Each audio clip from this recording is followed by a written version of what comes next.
Is there discussion or debate on that motion? Representative Berch. Thank you, Mr. Chairman. I'd like to make a substitute motion that we hold this bill in committee at the call of the chair, and I'd like to speak to that motion. You may speak to the motion. Go ahead.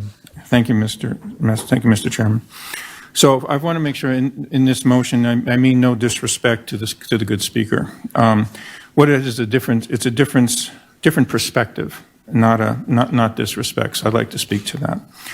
And in fact, I support the portion of this bill that pertains to the military, and in fact, I would gladly co-sponsor that if it was a standalone bill.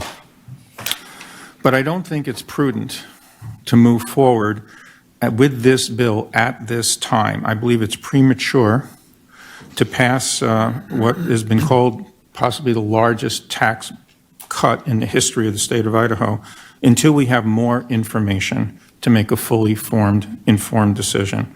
This bill cannot be viewed in isolation. It is part of a broader mosaic that doesn't make it clear that it can be justified given other factors. And there are three that I'd like this committee to consider.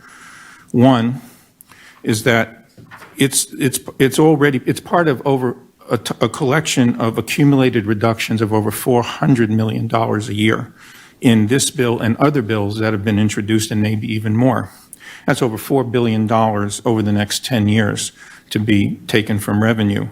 This bill is $253 million, $50 million for property tax relief, $50 million a year for grocery tax relief, $50 million a year in a parental choice school tax credit, and $20 million in TECM for roads. The second is, this state does need billions of dollars to meet future needs of a fast-growing and aging state. We know from ITD, from what they presented to the legislators in December, that they need at least around up to $200 million a year just for the projects to maintain roads and to replace bridges, and upwards to $5 billion over time for growth projects to handle growth. We have $1 billion in deferred and ignored school building maintenance that was documented in an OPE report that goes beyond what the previous bonds and levies have already been used to pay for.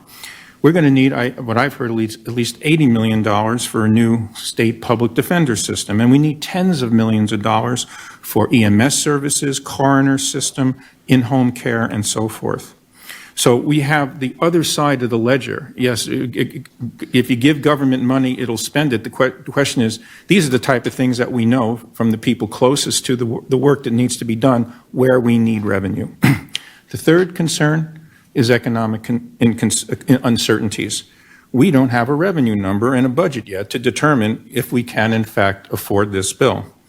The future of the over $6 billion that we get from the federal government in the face of the Department of Government Efficiency, DOGE, and other executive orders, we don't know how that's going to impact the state of Idaho. That's can have a huge impact. And nothing in this bill prepares us for an eventual downturn in the economy. So, past performance in past tax bills is no guarantee of future results, as they say in Wall Street. So it's hard to understand, quite frankly, how we can take over $250 million out of revenue for this state when at the same time we're borrowing $1 billion over 10 years for school facilities and paying millions of dollars in interest on it, taxpayer dollars paying that interest. And then finally, the question is, okay, it's a tax relief. For who?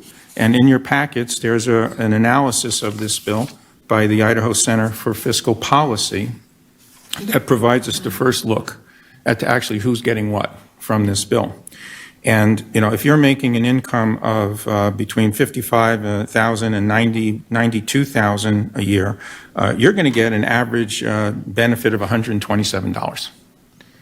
That's really not going to provide any kind of significant tax relief for the average Idaho family. Of course, if you're making over $280,000, you're going to get anywhere from $1,000 to $5,300. So there's a kind of a general inequity here. So, what people are telling me when I talk to folks at the door is they want grocery tax repealed, and they want property tax relief. No one is telling me they want income tax breaks. That's, in fact, when we handed out checks, when we gave back some of the surplus that we had, so-called surplus, most people told me at the door, I wish the money had gone to my public schools. So I'm not making a motion. This motion is not to kill the bill.